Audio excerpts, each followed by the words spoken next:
우리가 제9회 오베데돔 축복운동을 시작을 합니다.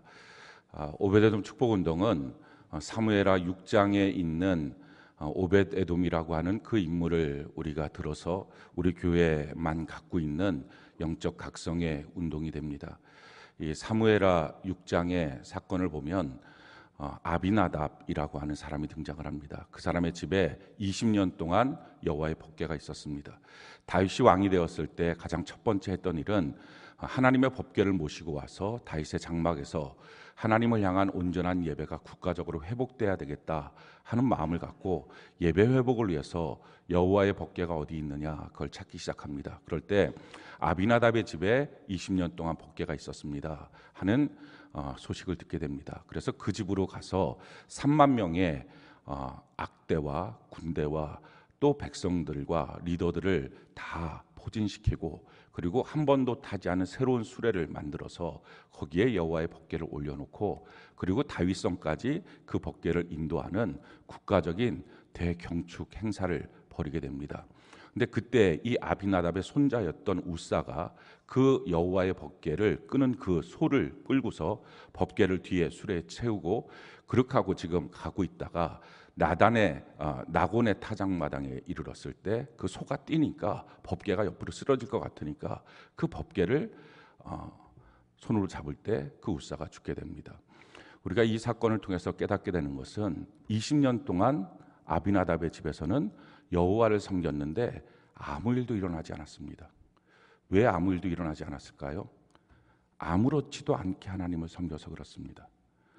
우리가 하나님을 섬기는 기간이 5년이 되고 10년이 됐는데 예수를 믿는 기간이 그만큼의 시간이 됐음에도 불구하고 하나님만이 하실 수 있는 일들이 우리의 가정에서 일어나지 않고 있다면 그것은 아무 일도 일어나는 게 아니라 여호와 하나님을 아무렇지도 않게 섬긴 일이요 그리고 그 길은 불길한 길로 가고 있다는 것입니다.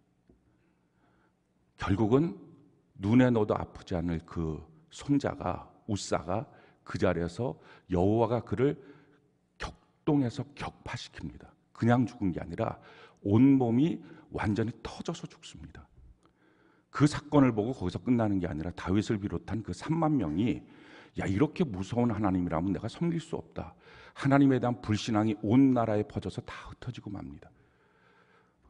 한 사람이 하나님을 섬기는데 그 집에서 하나님을 섬기는데 5년이나 10년이나 20년이나 만약에 아무 일도 일어나지 않고 있다면 그것은 아무 일도 일어나지 않는 게 아니라 불길한 길로 가고 있는 것입니다. 가장 경축해야 될 그날에 가장 경사스러운 그날에 결국은 가장 불행한 사건이 생기고 그 사건으로 끝나는 게 아니라 그를 통해서 수많은 사람들이 하나님을 믿을 수 없다라고 하는 근거와 주장을 갖게 되는 사건이 됩니다. 근데 그 와중에 오베데돔이라고 하는 누구도 눈여겨보지 않았던 그 사람은 블레셋 사람인데 선택받은 이스라엘 백성도 아닌데 그 블레셋 사람이 그 버려진 법궤 다윗 왕도 그 법궤가 무섭다고 버렸습니다. 3만 명이 다 갔었으나 다 무섭다고 길거리에 내동댕이 쳤습니다. 근데 그 법궤를 왜 여호와의 법궤를 여기다 놔둘까? 블레셋 사람으로서는 언감생신 그 법궤 앞에 설 수도 없는 존재인데 그 법궤 여호와의 임재라고 하는 사실을 그는 알고 믿었기 때문에 그 법궤를 들고 자기 집으로 모시고 옵니다. 남들 무서워서 팽개친 법궤인데 자기는 그 법궤를 모시고 옵니다. 그리고 3개월을 섬깁니다. 근데 그 결과가 그와 그의 온 집에 복을 내리신 하나님의 역사가 있었다 하는 것입니다. 사무엘하 6장 11절 우리가 한번 한 목소리 한번 읽어볼까요? 자 시작. 여호와의 궤가 가드 사람 오벳에돔의 집에 석 달을 있었는데 여호와께서 오벳에돔과 그의 온 집에 복을 주시니라. 자 그러니까 20년을 섬겨도 아무 일이 일어나지 않는 것은 그렇게 평생 아무 일이 일어나지 않을 게 아니라 불길한 길로 가는 것이고 그 불길한 길은 그와 그의 가정만의 문제가 아니라 민족적으로 하나님을 믿지 못하는 근거와 사건을 주는 불신앙의 근거가 되는 가문이 되는 것인데 거기서부터 그 기에 돌이켜서 오베데돔이라고 하는 사람은 하나님을 믿을 수도 없었던 블레셋 사람인데 그가 여호와의 법궤를 섬겼을 때 3개월 만에 그 집에 복이 내립니다. 이 사건 속에서 다윗 왕이 왜 이럴까 하는 생각을 하게 됩니다. 왜 동일한 복계인데 누구는 이런 저주를 받고 왜 누구는 3개월밖에 안 됐는데, 자기가 봤을 때도 이 오베데돔이라는 이 블레셋 사람, 가드라고 하는 동네는 블레셋이니까 이 블레셋 사람 이 복 받을 이유가 없는데 왜 받았을까 하고 성경을 다시 묵상하다가 다윗이 회개를 합니다. 깨달은 게 뭐냐면은 여호와의 법궤는 수레에다 싣고 가는 게 아니라 제사장들의 어깨에 메고 가는 것이다. 그래서 큰 회개 운동이 일어나서 다시 백성들을 모으고 공개적으로 다윗이 회개 고백을 합니다. 여호와의 법궤는 수레에 실는 게 아니라 제사장들이 그 어깨에 모시고 가는 것입니다. 그래서 그 민족적으로 나라 전체가 하나님의 말씀으로 돌아가고 회개하는 운동이 벌어져서, 그래서 그 법궤를 모시고 다윗성에 와서 다윗 왕국이 세워지는 사건이 이 사무엘하 6장의 사건입니다. 우리가 이 사건을 통해서 우리 안에 영적 각성을 일으키자 하는 것입니다. 혹시 우리가 예수를 믿는데 아무 일도 일어나지 않고 있다면, 아무 일도 일어나지 않는 이유는 아무렇지도 않게 하나님을 믿은 결과고, 그 결과의 끝은 불길한 길로 가고 있는 것입니다. 그날이 언제인지 우리는 알지 못합니다. 근데 그 길로 가고 있는 것은 분명합니다. 근데 그 길에서 우리는 돌이켜야 합니다. 그래서 이 오베데돔의 가정이 블레셋 사람인데, 가드 사람이 골리앗도 있었던 것처럼 오베데돔도 가드 사람인데, 그가 이렇게 하나님을 섬기고 믿었던 그 결과를 가족 전체가 보니까 그 오베데돔 가족 전체 65명이 여호와의 법궤를 이제 다윗 왕이 다시 모시고 간다고 할 때, 우리 이제 여호와의 법궤 없으면 살 수 없다고 그 법궤를 따라가니까 하나님의 성전의 문지기로 그를 세워서 제사장으로 삼는, 전무후무한 이방인을, 레위 족속도 아닌 자들을 제사장으로 삼는 그 놀라운 역사를 이루게 되는 것입니다. 그것이 바로 이 오베데돔의 사건입니다. 이것을 우리가 통해서 우리가 영적 대각성을 이루는 은혜가 있기를 바랍니다. 혹시 여러분들이 예수를 믿는데 아무 일도 일어나지 않았다면 그건 매우 불길한 것입니다. 예수를 믿을 때 그럴 수는 없습니다. 살아계신 하나님을 믿는데 어떻게 그럽니까? 그러니 계속적으로 하나님을 향하여 진노를 쌓아가고 있는 과정입니다. 이제 돌이켜야 합니다. 우리 영적 대각성이 이 3개월 동안에 일어나서 정말 오베데돔처럼 하나님을 하나님으로 섬기는 은혜가 있기를 바랍니다. 그러기 위해서 특별히 이번 제9회 오베데돔 축복운동을 통해서는 단순하게 예배를 끊임없이 참석했다, 개근이다, 정근이다, 우리 여기에 머물지 말고 여호와를 아는 은혜가 있기를 바랍니다. 우리가 하나님을 믿기는 믿습니다. 근데 중요한 것은 내가 내 마음대로 하나님을 믿는 것입니다. 그분이 누구인지 모르는 거예요. 아비나답은 그분이 누구인지 몰랐기에 아무렇지도 않게 하나님을 섬긴 것입니다. 20년 동안. 그러니 하나님을 모르고 하나님 앞에 나온다는 것처럼 저주스러운 것은 없습니다. 하나님이 정말 원하는 것은 예배 시간에 한번 참석했다, 결석했다의 문제가 아니라 여호와를 알고 있느냐, 이것이 하나님의 관심사입니다. 성경이 우리에게 이렇게 말합니다. 호세아 6장 1절로 3절 우리 같이 한번 한 목소리 한번 읽어볼까요? 시작. 오라 우리가 여호와께로 돌아가자. 여호와께서 우리를 찢으셨으나 도로 낮게 하실 것이요 우리를 치셨으나 싸매어 주실 것임이라. 여호와께서 이틀 후에 우리를 살리시며 셋째 날에 우리를 일으키시리니 우리가 그의 앞에서 살리라. 그러므로 우리가 여호와를 알자. 힘써 여호와를 알자. 그의 나타나심은 새벽빛같이 어김없나니 비와 같이 땅을 적시는 늦은 비와 같이 우리에게 임하시리라 하니라. 여호와를 알자, 여호와를 힘써 알자 하는 것입니다. 하나님을 모르기 때문에 함부로 하는 것입니다. 그분이 누구인지 모르기에 왜 예배 시간 늦습니까? 몰랍니까? 왜 함부로 신앙생활합니까? 모르니까. 어떻게든 상관없다고 생각하는 이유가 뭡니까? 그분을 모르니까. 그러니까 모르고 섬기기 때문에 아비나답의 집에는 결국은 아무 일도 일어나지 않는 게 아니라 하나님의 침묵이었습니다. 침묵이라고 하는 것은 하나님의 진노를 쌓고 있는 것이고, 어느 날 그 사건은 터지고 만다는 것입니다. 그러기 우리가 정말 정신 바짝 차리고요, 내가 하나님을 모르고 내가 마음대로 섬기고 있는 것은 아니지 점검해 봐야 합니다. 성경이 이와 같이 말합니다. 호세아 선지자를 통해서 우리에게 말씀하시죠. 호세아 6장 6절 우리가 한번 한 목소리 읽어볼까요? 시작. 나는 인애를 원하고 제사를 원하지 아니하며 번제보다 하나님을 아는 것을 원하노라. 그러니까 예배 시간에 한번 나와서 앉았다, 나 오베드돔 그래서 개근했다, 이 문제가 아니라 너희가 이 번제 제사를 드리는 것보다 여호와 하나님을 어떻게 알고 있느냐, 내가 하나님을 알고 있는 분명한 지식이 뭐고 이 지식이 오늘날 나의 분명한 믿음이 되고 있느냐, 이걸 하나님이 물어보신다는 것입니다. 우리가 이 3개월 동안에 여호와를 힘써 아는 은혜가 있기를 바랍니다. 특별히 우리의 마음을 좀 잘 살펴보기를 바라요. 이 과정 속에 우리의 마음은 크게 보면 하나님이 주시는 씨앗, 마귀의 씨앗, 이 두 가지가 있습니다. 하나님이 주시는 씨앗이면 우리가 그 앞에 복종해야 되고요, 마귀가 준 생각의 씨앗이라면 이것은 우리가 대적해야 합니다. 그런데 우리 마음속에 내 마음도 있을 것입니다. 그런데 문제는 이 내 마음이라고 하는 것은 우리가 구분이 안 됩니다. 우리가 구원받은 백성으로서 하나님의 생각 앞에 정말 내가 구원받은 나의 마음이라면 그 생각에 복종할 것입니다. 그런데 하나님의 말씀이 떨어져도 내 생각에는 좀 아닌 것 같습니다 라고 하는 것은 결국은 마귀의 생각에 오염당한 내 생각이고 결국은 마귀 생각입니다. 그러니까 크게 나누면 하나님의 생각, 마귀 생각 두 가지밖에 없습니다. 근데 언제 내 마음이 드러나느냐, 우리 평상시에 마음 안 드러납니다. 내 마음에 좀 마귀 생각이 있는지 아닌지 누구나 그냥 드러내면서 나 마귀 생각이 있어요, 그런 사람 없습니다. 근데 이게 언제 드러나느냐, 말씀이라고 하는 거울이 비춰지면 드러납니다. 그래서 하나님의 말씀을 읽거나 하나님의 말씀이 들려질 때 내 마음속에서 마귀의 생각이 발딱 일어납니다. 나만이라고 하는 장군이 있었어요. 문둥병자였어요.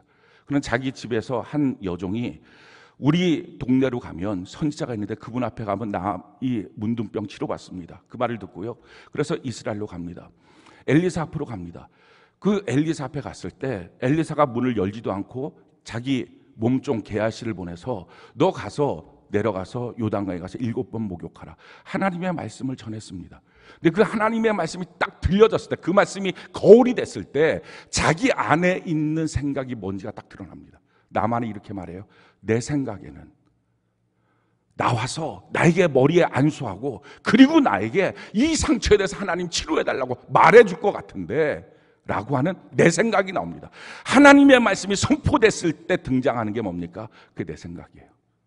그 내 생각이 뭐예요? 그게 마귀 생각이에요. 지금 여러분들이 하나님의 말씀이 선포될 때 어떤 생각이 등장합니까? 평상시에는 자기 생각은 다 숨어 있어요. 마귀 생각은 다 숨어 있어요. 그래서 교회를 나와도 괜찮은 성도처럼 보여지고 삽니다. 그런데 하나님의 말씀이 선포되는 그 순간에 내 안에 있던 마귀 생각이 참지 못하고 그게 뛰쳐나오는 거예요. 자, 그랬을 때 우리가 무엇을 해야 됩니까? 이와 같은 나의 생각을 예수 그리스도 앞에 복종시켜야 됩니다. 그래서 성경이 우리에게 이렇게 말하죠. 고린도서 10장 4절 6절 우리가 한번 한 목소리 읽어볼까요? 시작. 우리의 싸우는 무기는 육신에 속한 것이 아니요 오직 어떤 견고한 진도 무너뜨리는 하나님의 능력이라. 모든 이론을 무너뜨리며 하나님 아는 것을 대적하여 높아진 것을 다 무너뜨리고 모든 생각을 사로잡아 그리스도에게 복종하게 하니 너희의 복종이 온전하게 될 때 모든 복종하지 않는 것을 벌하려고 준비하는 중에 있노라. 하나님의 말씀이 선포될 때 내 안에 지금 견고한 질이 뭐냐는, 그럴 수 없어요, 그냥 그거는 안 돼요, 그거 포기 못해요 라고 하는 견고한 질이 뭐냐는 거예요. 하나님의 말씀이 선포될 때 내 생각에는 좀 아닌 것 같은데요, 그게 뭐냐는 거예요. 그 생각을 사로잡아 그리스도 앞에 복종시키길 바랍니다. 근데 이게 안 된다는 거예요. 왜? 하나님의 말씀은 항상 나에게 안 맞아요. 평생 안 맞아요. 왜냐하면 하나님은 하나님처럼 말씀하시니까 나는 나처럼 살고 있고 이게 맞을 택이 없어요. 성경이 우리에게 이렇게 말합니다. 이사야 58장 8절로 9절 우리가 한번 한 목소리 읽어볼까요? 시작. 이는 내 생각이 너희 생각과 다르며 내 길은 너희의 길과 다름이니라. 여호와의 말씀이니라. 이는 하늘이 땅보다 높음같이 내 길은 너희의 길보다 높으며 내 생각은 너희의 생각보다 높음이라. 그러니 나의 생각과 하나님의 생각은 전혀 다릅니다. 그러니 이게 내 생각 속에 있을 때, 이게 마귀가 준 생각인지도 모르고 그냥 있을 때 하나님의 말씀이 선포되면 항상 하나님의 말씀 앞에는 나랑 안 맞는다는 생각이 듭니다. 왜 그런 식으로 말합니까? 어떤 때는 내용이 아니고 방식에 대해서, 어느 때는 내용에 대해서 왜 꼭 그래야만 됩니까? 라고 자기가 말하고 싶어집니다.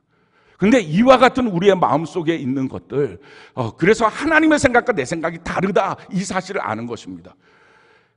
이 방법을 해결할 수 있는 방법이 뭐예요? 순종해 보면 돼요. 순종하면 해결이 됩니다. 근데 이게 내가 동의가 안 되는데 순종이 됩니까? 억지로 어디까지 순종을 하시겠어요? 못 하는 거예요.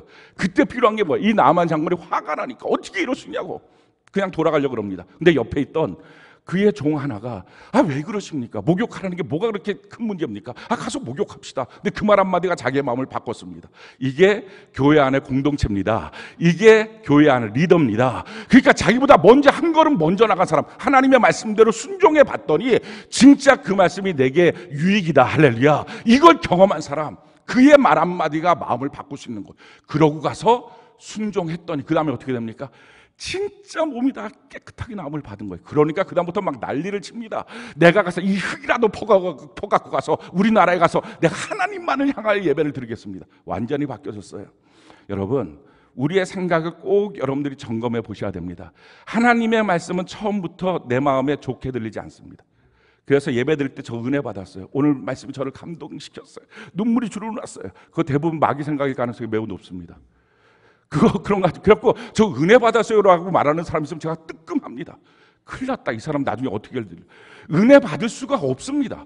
하나님의 말씀이 선포되면 하나님의 말씀 앞에 자기가 싸우지 은혜가 안 됩니다. 어떻게 그런 말씀을 하냐? 어떻게 내 마음속에 그런 말씀을 하냐? 이 나만 장군처럼 내 생각엔 그래야 되는데 왜 그런 식으로 말하냐? 이렇게 막 자기 안에 싸움이 됩니다. 근데 그때 누군가가 말해주는 그 말 한마디가 자기에게 도전이 됐어요. 순종을 해보는 거예요. 순종하고 나면 경험이 되는 거예요. 그렇구나. 이게 하나님의 말씀대로 사는 것이 이게 축복이구나. 이게 행복한 길이구나. 이게 나를 위한 길이구나. 이게 그때 가서 깨달아지는 거예요. 그럼 깨닫고 나면 그 다음부터는 어떻게 합니까? 이 사람이 또 다른 사람한테 가서 말씀 앞에 갈등하고 있는 사람한테 너도 가서 순종해봐. 나도 해보니까 그게 더 좋더라. 이렇게 해서 하나님의 말씀으로 순종해 가는 것입니다. 저절로 하나님의 말씀 듣고 오케이 내가 아멘 그렇게 하겠습니다. 제가 봤을 때 지금까지 목회하면서 단 한 명도 본 적이 없어요. 그런 사람은. 그러니까 우리가 하나님의 말씀이 들릴 때 싸우고 갈등하는 건 너무 당연한 것입니다. 싸우고 갈등해야만 합니다. 그렇지 않고 오늘날에 그렇게 하기를 안 하니까 다 개인주의고 누가 옆에 와서 영적인 리더가 없으니까 결국은 어떻게 설교를 합니까? 설교하는 내용이 야 가서 목욕해.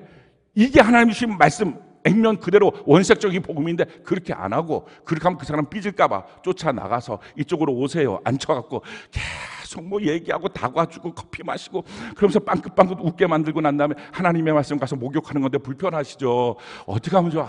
내가 같이 가서 해줄까요? 뭐 이런 식으로 해서 무지하게 수준을 낮춰놓는 거예요.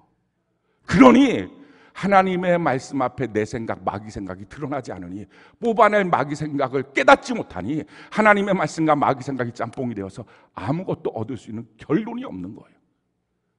그러니까 아무렇지도 않게 신앙생활하고 그 결과는 불길한 길로 가고 마는 거예요. 사랑하는 성도 여러분, 우리 신앙생활 그렇게 하는 거 아닙니다. 언제나 강단에서 원색적인 하나님의 말씀 선포되기를 바랍니다. 그리고 그 말씀이 자기한테 부대끼거든 누군가가 옆에서 자기에게 던져주는 말 한마디가 자기를 살려서 순종의 길로 걸어가게 하는 은혜가 있기를 바랍니다. 그렇게 해서 순종하고 나면 그때 가서 아는 거예요. 하나님이 은혜로우시구나. 하나님이 나를 살려주시는구나. 그러니 순종 안 해본 사람은 하나님의 말씀은 모르는 것입니다. 그렇게 안 한 사람이 맨날 찾는 게 뭡니까? 나를 위로해 줄 말씀, 내 마음을 좀 이렇게 만져줄 말씀.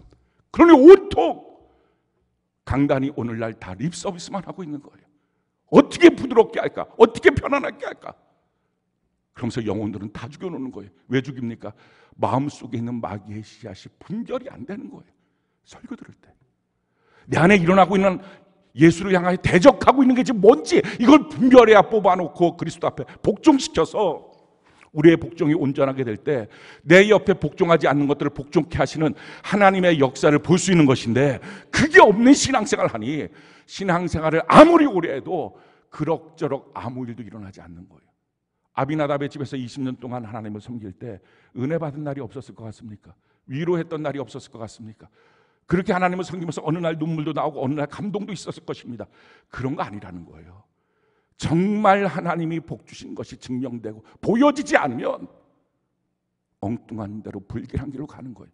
예배 시간에 나서 왜 졸고 있을까요? 하나님을 모르니까. 5년, 10년, 20년을 믿어도 우리 정말 정신 똑바로 차려야 됩니까? 지금 여러분들의 신앙은 어떻습니까? 아비나답의 길입니까? 오베데돔의 길입니까? 이 오베데돔, 우리가 축복운동 시작하면서 똑같이 예배드리는 자리가 아니라 우리가 결심하고 오베데돔으로 영적 대각성이 일어나는 은혜가 있기를 바랍니다. 우리 마음을 살펴봐서요, 원색적인 복음이 선포되고, 저는 여러분들이 이 3개월 동안 말씀 앞에 부대꼈으면 좋겠어요. 견디지 못할 만큼 힘들어서 견디지 못할, 막 분노가 나오고 뛰쳐나가고 싶고, 이런 역사들이 일어났으면 좋겠어요. 그게 말씀이에요. 그래서 그와 같은 원색적인 말씀과 그 사람들을 향해서 어떻게 신앙생활을 하는지 한 발 먼저 간 영적 리더와 공동체와, 그리고 이런 감동이 있는 성령의 역사, 성령과 성경과 교회가 있어야만 되는, 있으면 더 좋은 게 아니라 있어야만 신앙생활이 되는 그런 우리가 되는 은혜가 있기를 바랍니다. 그래서 그 기간 동안에 정말 여호와 앞에 우리가 복종됨으로 우리 주변에 복종하지 않는 것을 하나님이 친히 복종시켜 주셔서 하나님의 살아계심 우리를 통해서 증명되는 역사가 나타나기를 바랍니다. 우리의 가문이 바뀌어지길 바랍니다. 그렇지 않으면 우리 자녀가 언제 예수 믿겠습니까? 아버지가 목사고 장로고 집사라고 예수 믿을 것 같습니까? 그 불신앙의 악한 영으로 꽉 사로잡혀 있는데 살살 비유 맞추고 대우해 준다고 예수 믿을 것 같습니까? 예배의 자리에는 앉아서도 속은 다 마귀 새끼 아닙니까? 사랑하는 성도 여러분, 보여주지 않으면 어떻게 믿을 거예요? 보여주지 않으면. 하나님을 믿는 것은 분명히 보여줄 수 있는 것입니다. 이와 같은 표적이 따르니 그 표적으로 말씀을 확실하게 증거하였더라.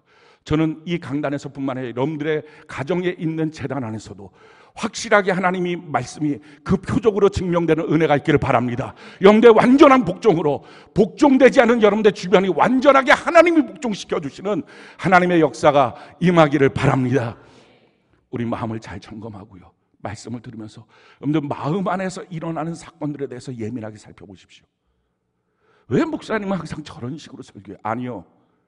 그 생각이 어디서부터 나오는 건지. 왜 꼭 그런 내용이야? 아니요. 자기 안에서 왜 그런 말이 나오는지. 내 안에 하나님의 말씀이 비춰질 때 등장하는 예수를 향하여 대적하는 생각들이 뭔지. 사르밧과 아버한테 마지막 먹을, 자식과 함께 먹을 그 떡 갖고 오라 라고 하는 그 메시지가 과연 그들에게 있어서 너무 쉬운 메시지였을까? 그때 그들의 마음속에는 어떤 마음들이 일어났을까? 그걸 쳐서 복종시키지 않고 어떻게 3년 반에 먹을 것이 끊어지지 않는 하나님이 함께 하시는 기적이 일어날 수 있었을까? 사랑하는 성도 여러분, 우리 안에서 이래도 저래도 좋은 거, 예수 믿으나 안 믿으나, 교회를 가나 안 가나, 주일 성수를 하나 안 하나, 우리의 삶에 아무런 문제가 없는 신앙이라면 그건 불길한 길로 가는 것입니다. 우리 이와 같은 신앙에서 돌이키는 대각성의 오베데돔 축복운동이 되는 은혜가 있기를 바랍니다. 오늘 우리가 빚어주심 시리즈를 계속하고 있는데요, 우리 마음속에 마귀가 꼽아놓은 마귀의 생각이 있으면 그걸 뽑아내야 되고요, 그래서 우리 안에 생기게 된 상처가 있다면 그 상처를 갖고 주님 앞에 나가서 주님, 이 마음을 빚어달라고, 새롭게 만들어달라고 주 앞에 구하는 은혜가 있기를 바랍니다. 오늘 우울입니다. 우울한 마음, 그러니까 계속 뭔가 기분이 슬픈 거예요. 뭔가 힘이 없는 거예요. 삶의 의욕도 안 나는 거예요. 별로 먹고 싶지도 않는 거예요. 잠도 잘 오지도 않는 거예요. 뭔가 자기 삶이 더 이상 아름답게 보이지도 않는 거예요. 잠깐, 그게 아니라 며칠, 일주일, 2주일 이렇게 우울이라고 하는 상태입니다. 이 우울이라고 하는 상태는 모든 사람에게 찾아올 수 있습니다. 심지어 예수 잘 믿는 사람에게도 이 우울이라고 하는 상태가 찾아옵니다. 오늘 성경 말씀에 보면 사도 바울이 그 우울의 상태에 찾아왔어요. 우리 8절 같이 한번 읽어볼까요? 고린도서 1장 8절 우리 같이 한번 한 목소리 읽어봅시다. 시작. 형제들아, 우리가 아시아에서 당한 환난을 너희가 모르기를 원하지 아니하노니 힘에 겹도록 심한 고난을 당하여 살 소망까지 끊어지고, 지금 살 소망이 끊어진 것입니다. 살고 싶은 생각이 없는 것입니다. 이게 지금 우울한 상태가 된 것입니다. 왜 사도 바울은 우울한 상태가 되었습니까? 여기 보니까 힘에 겹도록 심한 고난을 당하여, 어느 때 우리는요, 우리가 생각하는 견디지 못할 고난이 밀려왔을 때 우리가 낙심한 상태의 마음이 됩니다. 우울한 상태의 마음. 살고 싶지도 않고 왜 내 인생은 이럴까 하는 고난 속에 그 우울한 낙심의 상태에 빠지게 됩니다. 사도 바울이 경험하게 됐던 그 고난의 모습을 보면 고린도후서 11장 24절 29절 우리 같이 한번 한 목소리 읽어볼까요? 시작. 유대인들에게 40에서 하나 감한 매를 5번 맞았으며 3번 태장으로 맞고 1번 돌로 맞고 3번 파선하고 일주야를 깊은 바다에서 지냈으며 여러 번 여행하면서 강의 위험과 강도의 위험과 동족의 위험과 이방인의 위험과 신의 위험과 광야의 위험과 바다의 위험과 거짓 형제 중의 위험을 당하고 또 수고하고 애쓰고 여러 번 자지 못하고 줄이며 목마르고 여러 번 굶고 춥고 헐벗었노라. 이 외에 일은 고사하고 아직도 날마다 내 속에 눌리는 일이 있으니 곧 모든 교회를 위하여 염려하는 것이라. 누가 약하면 내가 약하지 아니하며 누가 실족하게 되면 내가 애타지 아니하더니. 극심한 고난이 밀려올 뿐만 아니라 교회 목회 사역을 하면서도 속색이고 힘들어하고 쓰러져 있는 성도들을 보면서 항상 마음이 괴롭고 힘들었다는 것입니다. 고난이 그치지 않았다는 것입니다. 거기다 개인적인 질병까지 있었어요. 고린도서 12장 7절 우리 같이 한번 한 목소리 읽어볼까요? 시작. 여러 계시를 받은 것이 지극히 크므로 너무 자만하지 않게 하시려고 내 육체에 가시 곧 사탄의 사자를 주셨으니 이는 나를 쳐서 너무 자만하지 않게 하려 하십니다. 자기 육신의 질병도 있었습니다. 극심한 고난도 있고 사역에 있어서의 문제도 있고 자기 안에서의 질병도 있었습니다. 이 쉼 없는 힘에 진한 고난을 당할 때 사도 바울도 육체를 갖고 있으니까 그 마음이 낙심돼 버렸어요. 살고 싶지가 않은 거예요. 그냥 마음이 다 지쳐서 피곤하고 삶의 의욕도 없고 그냥 슬픈 마음들만 유지되는 그런 상태에 빠져 있었다는 것입니다. 사도 바울뿐만이 아니에요. 요나도 그랬습니다. 결은 좀 다르지만 이 요나도 동일한 그런 살고 싶지 않은 그런 마음을 갖게 됩니다. 요나서 4장 1절로 3절 우리 같이 한번 한 목소리 읽어볼까요? 시작. 요나가 매우 싫어하고 성내며 여호와께 기도하여 이르되 여호와여 내가 고국에 있을 때에 이러하겠다고 말씀하지 아니하였나이까. 그러므로 내가 빨리 다시스로 도망하였사오니 주께서는 은혜로우시며 자비로우시며 노하기를 더디하시며 인애가 크시며 뜻을 돌이켜 재앙을 내리지 아니하시는 하나님이신 줄을 내가 알았음이니이다. 여호와여 원하건대 이제 내 생명을 거두어 가소서. 사는 것보다 죽는 것이 내게 나음이니. 사는 것보다 죽는 게 더 낫습니다. 살고 싶지 않은 이 마음, 이 낙심한 상태, 이 우울한 상태의 마음을 요나가 경험합니다.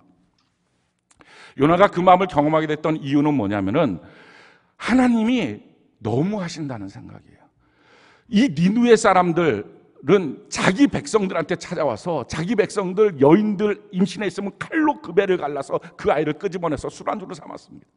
어린아이들을 바위에다가 머리를 메어쳐서 죽여버렸습니다. 상상할 수 없는 이 잔인한 일들을 벌였던 민족입니다. 철천지 원수예요. 우리나라로 따지면 일본 같은 놈들입니다. 이 철천지 원수인데 요나에게 하나님 명령하십니다. 그들을 내가 심판하려고 그런다. 그런데 너가 가서 먼저 회개의 복음을 증거해라. 근데 요나 마음속에는 사실은 가면 죽을 거 이런 생각 안 합니다. 선지자가 이런 생각하겠어요. 한마디로 말하면 그 나라에 가서 혹시라도 복음 증거하는데 능력이 임해서 그들을 회개할까 봐 이게 너무 싫은 겁니다. 그러니까 다시스로 도망간 겁니다. 근데 도망갔는데 하나님이 쫓아가서 풍랑을 일으켜서 배에서 떨어지니까 고기로 이렇게 물어갖고 그거를 갖다가 그냥 토해냈는데 그게 니누의 회번입니다. 그러니까 피해갈 수가 없는 거예요. 그러니까 요나가 마지막 어쩔 수 없구나. 그러니까 하는 신용이라도 하자. 그래갖고 3일 길을 걸어가야 그 성 니누의 성을 돌아갈 수 있는데 하루만 다닙니다. 하루만. 그것도 큰 소리도 아니고 하나님이 심판하신다 이렇게 하고 그냥 다니는 겁니다. 그걸 하루만 다니고 딱 철수해서 이제 내가 할 일은 다 했으니까 산 위에 올라가 있습니다. 근데 너무 놀라운 일이 생겨요. 하루만 천천히 다녔는데 별 소리도 안 했는데 왕서부터 시작해서 짐승까지 갑자기 다 회개 운동이 벌어집니다. 불길한 거예요. 이러다가 하나님이 이들을 용서하시면 어떡할까? 그럼에도 불구하고 이 정도로 용서하실 하나님 아니다. 왜? 하나님의 백성 선민에게 행했던 일을 보면 이렇게 잠깐 회개한다고 이들이 되겠나 하는 마음에 대한 그 위로를 품고서 그냥 있습니다. 근데 하나님이 심판하신다는 그날이 딱 왔을 때 아침에 올라가서 심판하나 하늘을 바라보고 이 니느웨 성을 바라보고 심판을 안 합니다. 그러니까 지금 요나가 하나님을 향해서 원망하는 말이 이것입니다. 내가 그럴 줄 알았다고. 그래서 내가 다시스로 도망간 거라고. 하나님은 은혜로 와서 그렇게 대충 사람들 빨리 안 죽인다고. 회개 좀만 해도 그렇게 살린다고. 이럴 수 있냐고. 우리 민족을 향하여 했던 일은 하나님 기억하지 않고 이들이 잠깐 입 뻥끗하면서 회개하는 소리만 들으시냐고. 그러니까 믿었던 하나님에 대한 어떻게 보면 섭섭한 마음속에 살고 싶지 않은 것입니다. 오늘 많은 성도들 가운데 이런 마음 속에서 살고 싶지 않은 사람들이 있어요. 하나님이 어떻게 이럴 수 있나? 나의 기도는 이렇게 안 들어주실까? 이런 마음들이 있습니다. 내 삶의 형편에 대해서는 하나님은 이렇게 모른 척 하실까? 이렇게 우리 마음속이, 억울한 마음속에 이렇게 낙심에 빠져 있을 수 있습니다. 또 다른 종류의 사람이 있어요. 그가 바로 엘리야입니다. 엘리야는 3년 동안 기근이 있었어요. 그때 아합왕한테 가서 이 3년 기근 동안은 빨리 회개하라. 그래야지 이 나라가 다시 산다. 3년 기근이 끝났어요. 하나님의 명령대로 가서 갈멜산에서 영적 대결을 해라. 850명이나 되는 바알과 아세라를 섬기는 제사장들 다 모아놓고 자기 혼자 서서 하늘에서 불을 내리는 신이 참신이다. 그래서 그 영적 대결을 벌리고요, 하늘에서 불을 내리는 여호와 하나님을 거기서 증명합니다. 보여줬어요. 그러고 나서 기손 강가로 가서 그 850명을 다 목잘라 죽입니다. 그때 엘리야의 마음은 이제 나라는 회복됐다. 3년 반 동안 기근이었던 이 나라에 사람들이 얼마나 이제는 그 갈망이 있었을까. 하나님의 능력에 대한 갈망이 있고, 거기서 하늘에서 불까지 내리고 그 다음에 하늘에서 빛까지 내려서 문제도 해결했으니 하나님의 살아계심 증명돼서 이 나라는 이제 완전히 뒤바뀌었다. 영적 국면은 바뀌었다라고 생각을 했었는데, 그가 돌아가서 보니까 사마리아 성에서 이세벨이라고 하는 그 악한 여인이 그 엘리야를 보면서 너가 살아있구나. 내가 반드시 내일 이맘때 너를 죽이리라. 그 엘리야가 느꼈던 그 마음은 언제 끝나는 거야, 이 싸움이. 끝날 줄 알았는데. 우리가 그럴 수 있어요. 우리 신앙생활하면서 어떤 고난이 있고 영적 전쟁이 있을 때 다 끝난 것 같은데 똑같은 일이 또 시작할 때 낙심이 돼요. 마음이 완전히 무너지는 거예요. 그런 식의 무너짐을 경험하는 것, 성경에 있는 인물들도 자기 마음이 슬프고 삶의 의욕도 없고 언제까지 해야 될지 모르는 이런 문제 가운데 이 우울을 경험합니다. 근데 하나님이 썼던 사람들은 다 동일하게 우울을 다 극복했습니다. 저는 여러분들이 우울에 빠져 있다면 극복하는 은혜가 있기를 바랍니다. 거기서 극복하면 하나님의 새로운 비전이 보입니다. 근데 극복하지 못하면 그게 우울증이 되고요, 그게 자살이 되고요, 그게 신앙을 상실시키는 것입니다.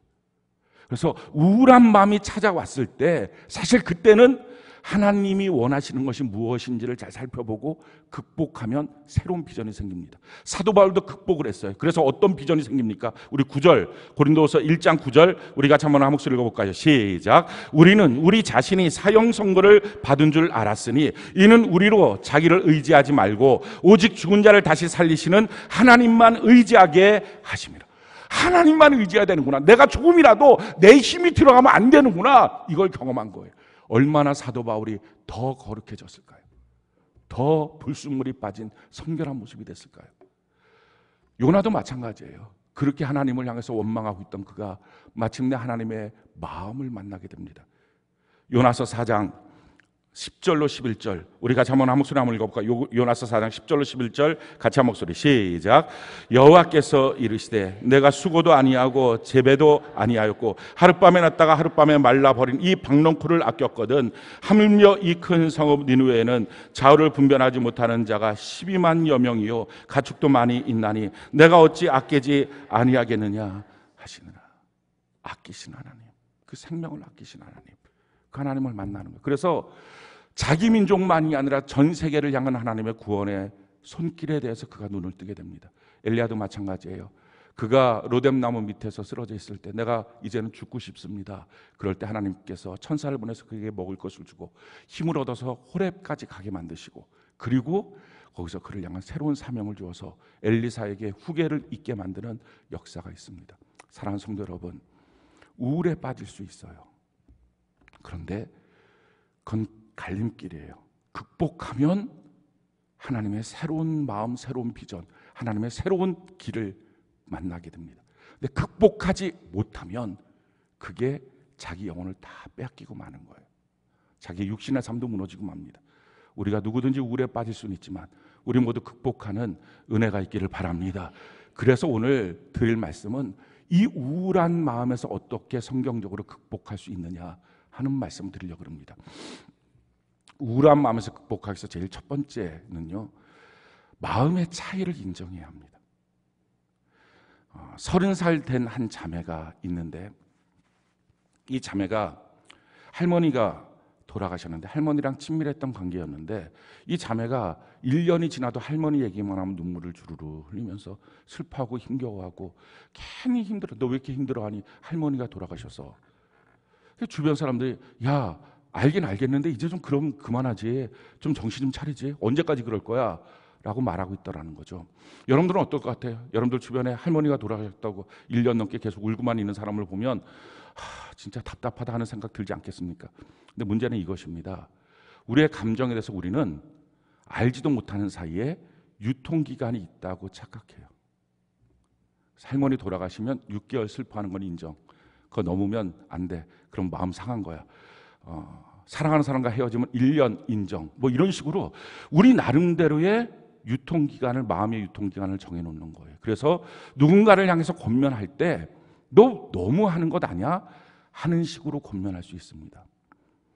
그런데 통증에 대한 이 실험을 했는데 똑같은 100이라고 하는 통증을 준 거예요. 근데 어떤 사람은 120을 느끼더라는 거예요. 근데 어떤 사람은 50만큼 느끼더라는 거예요. 그러니까 신체적인, 물체적인 이 상황도 느낌이 다르다면 우리 마음의 상태의 느낌은 훨씬 더 다르겠죠. 그게 차이점이에요. 그게 각자가 다르다, 각자가 존재하는 이유인 거예요. 마음의 감정의 회복이라든지 이걸 똑같은 시간, 똑같은 속도로 반드시 가야 된다. 그거 아니라는 거예요. 이 사람은 빨리빨리 일어날 수 있어도 나는 늦게 갈 수도 있다는 것입니다. 이 마음의 차이를 인정하는, 그게 너랑 나랑의 차이라는 거예요. 하나님이 달팽이도 만드셨고요. 하나님 치타도 만드셨어요. 치타는 치타만큼 뛰어야 됩니다. 빨리 샥! 달팽이는 느릿느릿 가야 됩니다. 근데 치타가 달팽이처럼 가고 달팽이가 치타처럼 막 빨리 갔다. 그건 깜짝 놀라는 것입니다. 그건 전혀 창조의 원리에 맞지 않습니다. 그러니까 빨리 갈 수 있는 사람은 빨리 가는 거예요. 늦게 가는 사람은 그렇다고 정지할 필요가 없어요. 마음의 차이가 있다고요. 그 차이를 인정해 주는 것입니다. 어떤 그 시가 있다 그래요. 그 100m를 가장 늦게 1등으로 도착하는 것에 대한 시가 있다 그래요. 혹시 여러분들이 아시는지 모르겠지만 1등을 느티나무가 했다고 합니다. 100m 달리기 가장 늦게 달리는 1등. 그 느티나무는 딱 그 출발선에 서서 뿌리를 내리기 시작을 했대요. 그래서 500년 동안 뿌리를 내리고 그러고 나서 그 나무의 그늘로 그 결승점을 덮었다는 거예요. 왜 나는 잘 안 될까? 왜 나는 후딱후딱 못 일어나지? 어쩌면 뿌리를 내리고 있는지 몰라요. 그러니까 그거를 왜 나는 안 되나? 나는 이 울에서 왜 벌떡 빨리 못 일어날까? 왜 빨리 못 달려갈까? 자기한테도 그럴 필요가 없고요. 자기 옆을 향해서도 그렇게 자기 나름대로 시간을 정해놓고 이만큼은 뛰어야 돼. 무슨 감정의 유통기간이 있는 것처럼 하면 안 된다는 거예요. 그러다 보니까 또 하나의 시달림이 생기는 거예요. 마음은 슬픈데 열등감까지 거기에 같이 겹치는 거예요. 우리가 우리 자녀를 향해서도 그럴 수 있어요. 권면한다는 말이 칼로 찌르듯이 나와 그의 속도가 다른데 우리가 함부로 말할 수 있습니다. 그래서 속도에 대해서 채근하지도 말고요. 속도에 대해서 넌 왜 그러냐고 정지하지도 말아야 합니다. 넌 왜 빨리빨리 정신 못 차리냐고, 언제까지 이럴 거냐고 하지도 마십시오. 중요한 건 뭐냐면은 속도가 아니고 방향이에요. 우리는 맨날 속도만 맞추려고 하다 보니까 자기가 지금 어디로 가고 있는지 모르는 거예요. 여러분, 우리가 예수님과 한 몸입니다. 한 몸이면 방향이 같은 방향인 거예요. 한 몸이 어떻게 방향이 다릅니까? 한 몸인데 속도는 틀릴 수 있어요. 그래서 문에 손가락 끼는 거예요. 이게 무슨 말인지 아십니까? 자기는 다 빠져나갔다고 생각했는데 아직 손가락 하나가 안 빠져나간 거예요. 그래갖고 문에 탁 끼는 거예요, 그게. 그러니까 이게 한 몸인데 속도는 다를 수 있어요. 그래서 뭔가 아프면 자기는 늦게 가고 있으면 내가 잘 못 빠져나오는 손가락이구나 이렇게 생각하면 딱 맞습니다. 하지만 한 몸이라고요. 근데 한 몸이 동시에 주방을 가고 동시에 화장실을 갈 수는 없잖아요. 방향이 다를 수는 없어요. 문제는 속도만 자꾸 얘기하는 거예요. 왜 이렇게 빨리 안 일어나냐고, 왜 이렇게 빨리 안 일어나냐고, 왜 빨리 그렇게 털고 못 일어나냐고. 중요한 건 속도가 아니고요, 같은 방향으로 지금 가고 있냐는 거예요. 사랑하는 성도 여러분, 우리가 지금 예수 방향으로 가고 있습니까? 그게 한 몸이에요. 그 예수님과 같이 가고 있는 거예요. 얼마나 빠른 속도인지 늦을 수 있어요. 아프면 자기가 늦어서 그런 거예요. 손가락 맨날 껴있어서. 그럼 뭐 자기가 아프니까 자기가 그다음부터 조금씩 빨라질 수는 있어요. 그런데 한 몸이면 돼요. 그럼 같이 주님과 함께 천국 갈 수 있어요. 주님이 가는 길에 나도 지금 같이 가고 있는지, 아니면 내가 가는 그 길이 주님과 다른 길인지. 여러분, 주님이 가시는 길이 어떤 길입니까? 주님이 가시는 길은요, 포기해야 가는 길이에요. 근데 혹시 우리는 더 가지려고 하고 있는 건 아닌지. 만약에 내가 더 가지려고 주춤거리고 있으면 그거는 주님과 다른 길을 가는 것입니다. 다른 몸이에요. 같은 공간에 앉아 있어도요, 그 사람은 다른 사람이에요. 성경이 우리에게 이렇게 말합니다. 마태복음 16장 24절, 우리가 한번 한 목소리 읽어볼까요? 시작. 이에 예수께서 제자들에게 이르시되 누구든지 나를 따라오려거든 자기를 부인하고 자기 십자가를 지고 나를 따를 것이니라. 처음부터 내 자신을 포기하고 가는 길입니다. 근데 여전히 내 자신이 너무 중요하게 여겨지고 가고 있다면 주님과 지금 다른 몸입니다. 얼마나 감정의 슬픔에서 빨리 일어나서 털고 일어나서 별 문제 없는 것처럼 돌아다니고 있는지가 문제가 아니라, 다른 방향이면 무슨 소용이 있어요? 아침에 나서 웃으면서 굿모닝 했다고 해도 다른 방향이면 무슨 소용이 있어요? 그 부부가. 성경이 우리에게 이렇게 말합니다. 마태복음 7장 13절로 14절, 우리가 한번 한 목소리 읽어볼까요? 시작. 좁은 문으로 들어가라. 멸망으로 인도하는 문은 크고 그 길이 넓어 그리로 들어가는 자가 많고 생명으로 인도하는 문은 좁고 길이 협착하여 찾는 자가 적. 이 생명으로 인도하는 길은 협착하다라고 하는 말의 뜻은요, 자기 몸뚱아리 하나 간신히 들어가는 길이다 하는 것입니다. 이것저것 다 붙잡고는 못 가는 길이 주님과 함께 걸어가는 길이에요. 혹시 우리 손에 너무 많은 것들을 붙잡고 가려고 예수 믿어서 다 누리고 싶습니까? 그 길 아니에요. 예수 믿으면 다 내려놓고 가는 거예요. 주님 한 분으로 충분한 거예요. 그렇게 바라보고 가는 길입니다. 좀 늦게 회복돼도, 좀 늦게 감정에서 털고 일어나도, 속도는 달팽이처럼 지나가도 가는 길이 주님과 같이 가는 길이면 그 사람 안전합니다. 근데 금방금방 감정을 털고 일어나도 가는 길이 다른 길이면 그건 아무 상관없는 사람이에요. 빌립보서 3장 7절로 9절, 우리가 한번 한 목소리 읽어볼까요? 시작.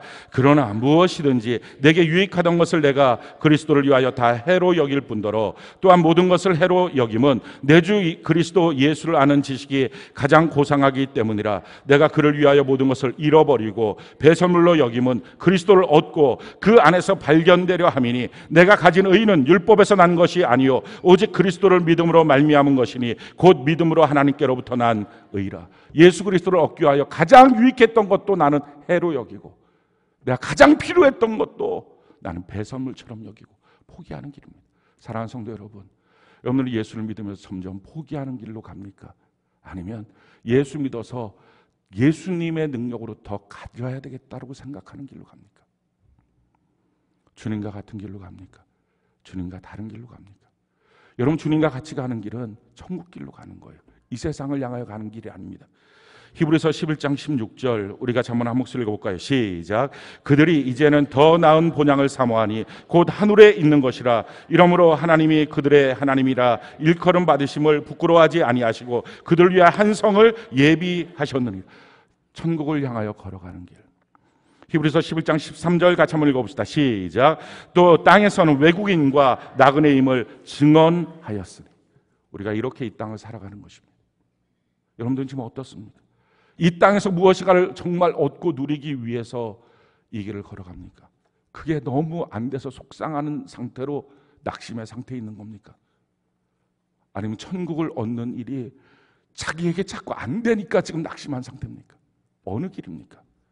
빌립보 3장 18절로 20절 우리 같이 한번 한 목소리로 읽어볼까요? 시작. 내가 여러 번 너희에게 말하였거니와 이제도 눈물을 흘리며 말하노니 여러 사람들이 그리스도의 십자가의 원수로 행하느니라. 그들의 마침은 멸망이요 그들의 신은 배요 그 영광 그들의 부끄러움에 있고 땅의 일을 생각하는지라. 그러나 우리의 시민권은 하늘에 있는지라. 거기로부터 구원하는 자 곧 주 예수 그리스도를 기다립니다. 우리가 이 땅을 밟고 살지만 우리의 시민권이 하늘나라에 있다는 것, 정말 그걸 내 마음속에 날마다 고백하며 살아가고 있는지, 이 세상에 주신 것들 주님의 은혜와 축복이라면 누리고 주의 뜻대로 사용하지만 그렇지 않고 내가 욕심으로 얻을 것이 없다는 사실을 기억하고 사는 것인지, 나는 과연 어느 길로 가고 있는지. 여러분, 교회 나왔을 때만 신앙의 길, 그리고 나서 직장생활하고 가정생활할 때는 세상의 길로 갑니까? 그건 주님과 다른 몸이에요. 아무리 감정이 빨리 회복되고 가정 안에 있어서의 어떤 우울의 상태가 빨리 회복돼서 다시 그 가정이 신나는 분위기의 가정을 만들었다 할지라도 예수 그리스도와 한 몸으로 가는 길이 아니면 주님과 상관없습니다. 얼마나 빨리 회복되느냐가 아니라 주님과 지금 같은 길로 가고 있는지, 그게 중요합니다. 내가 지금 세상 길로 가는지 하나님의 길로 가는지. 창세기 13장 10절로 14절 우리 같이 한번 한 목소리 읽어볼까요? 시작. 이에 롯이 눈을 들어 요단 지역을 바라본즉 소알까지 온 땅이 물이 넉넉하니 여호와께서 소돔과 고모라를 멸하시기 전이었으므로 여호와의 동산 같고 애굽 땅과 같았더라. 그러므로 롯이 요단 온 지역을 택하고 동으로 옮기니 그들이 서로 떠난지라. 아브라함은 가나안 땅에 거주하였고 롯은 그 지역의 도시에 머무르며 그 장막을 옮겨 소돔까지 이르렀더라. 소돔 사람은 여호와 앞에 악하며 큰 죄인이었더라. 롯이 아브라함을 떠난 후에 여호와께서 아브라함에게 이르시되 너는 눈을 들어 너 있는 곳에서 북쪽과 남쪽 그리고 동쪽과 서쪽을 바라보라. 지금 롯이 바라봤던 것은 자기 눈에 보이기 너무 좋은 것입니다. 예수 믿으면서 이 땅에서도 좋은 것 누리고 살아야지, 이 생각을 했습니다. 그런데 그 안에는 죄인들의 모습도 있었어요. 그 정도는 내가 분별해서 잘 믿으면 되지. 근데 나중에 이 롯도 그 사람들 사이에서 그 의로운 심령이 다 썩어버립니다. 사랑하는 성도 여러분, 이 땅에서도 잘 되고 천국에서도 잘 되는 길은 없어요. 이 땅의 것은 내려놔야 천국이 보입니다. 천국이 보이고 나서야 이 땅에서 행복한 삶이 뭔지 그제서야 보이는 겁니다. 내가 좋은 것과 주님 좋은 것 동시에 없습니다. 내가 좋은 건 내려놔야 주님 좋은 것이 보이고요. 주님 좋은 것을 보고 나서야 진짜 나에게 유익한 게 뭔지가 그때 가서 보입니다. 뭐가 정말 행복한 건지. 그 전까지 나의 육신의 눈을 갖고서는요, 소돔 고모라 택하는 롯처럼 그렇게 택합니다. 제가 망할 길로 가는데 그게 하나님의 에덴 동산 같다고 착각하는 것입니다. 지금 내가 가는 길이 어딘지. 사랑하는 성도 여러분, 오늘 이 밤에 내가 지금 어디로 가고 있는지, 어디로 정말 빨리 가고 있는지 우리 자신들을 한번 점검해보는 은혜가 있기를 바랍니다. 두 번째는요, 이 우울에서부터 벗어나는 것, 우리 가는 길을 발견하고 그리고 좀 낮은 데로 내려오는 것입니다. 너무 높은 데 있어서 그래갖고 외로워서 우울해진 것입니다. 좀 낮은 데 내려와서 그냥 섬겨보는 것입니다. 성경이 이렇게 말합니다. 예레미야 예가 3장 19절로 21절 세 번역으로 같이 한번 읽어볼까요? 같이 한 목소리 시작.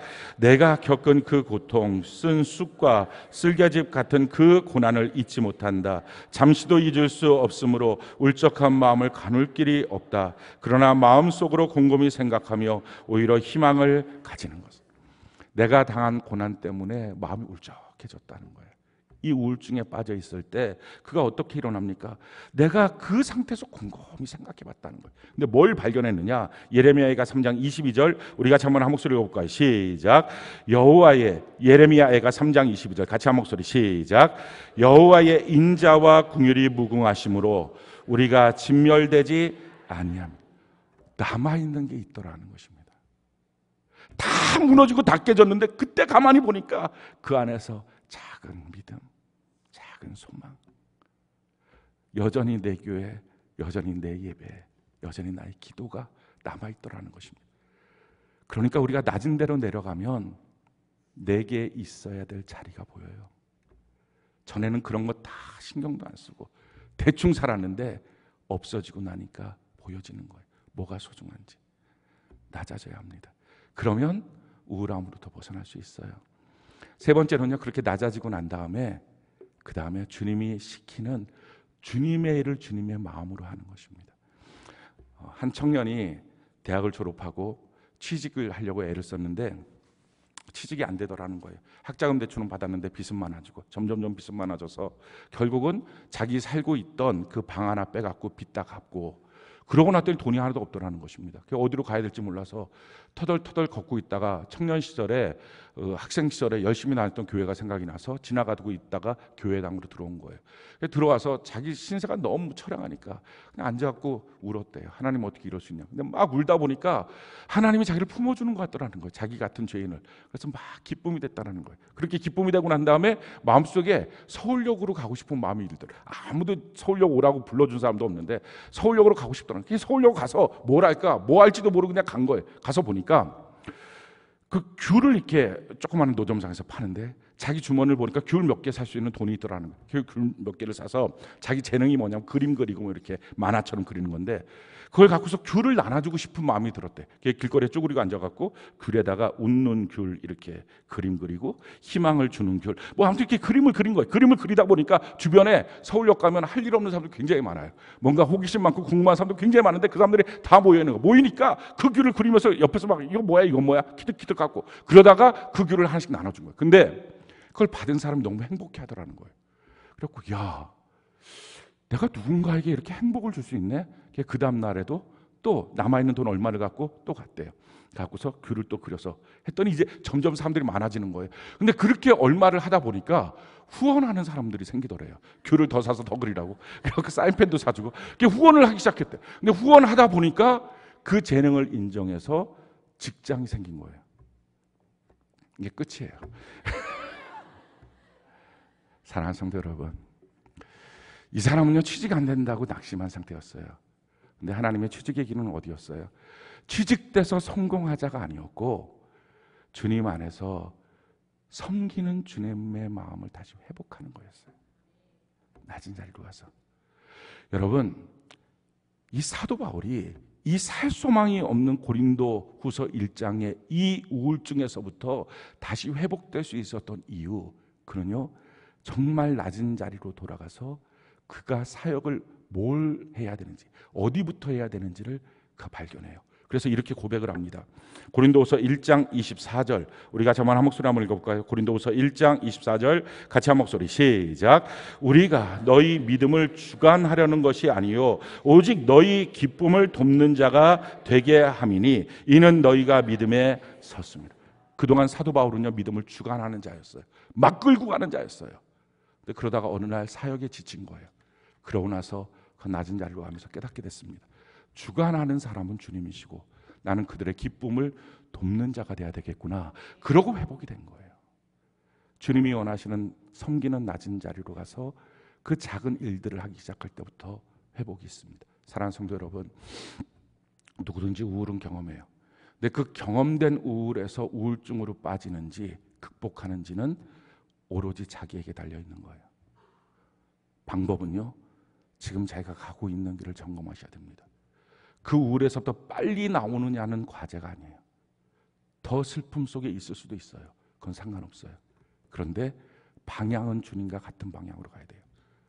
주님이 가시는 방향으로 자기의 방향이 분명히 맞춰줘야 돼요. 오늘 여러분들의 마음이 지금 어디로 가 있는지, 세상으로 가 있는지 주님께로 있는지, 천국인지 이 땅인지, 과연 어디에 나의 마음이 지금 속해 있는지 그 마음을 보십시오. 그리고 주님과 같은 길을 걸어가십시오.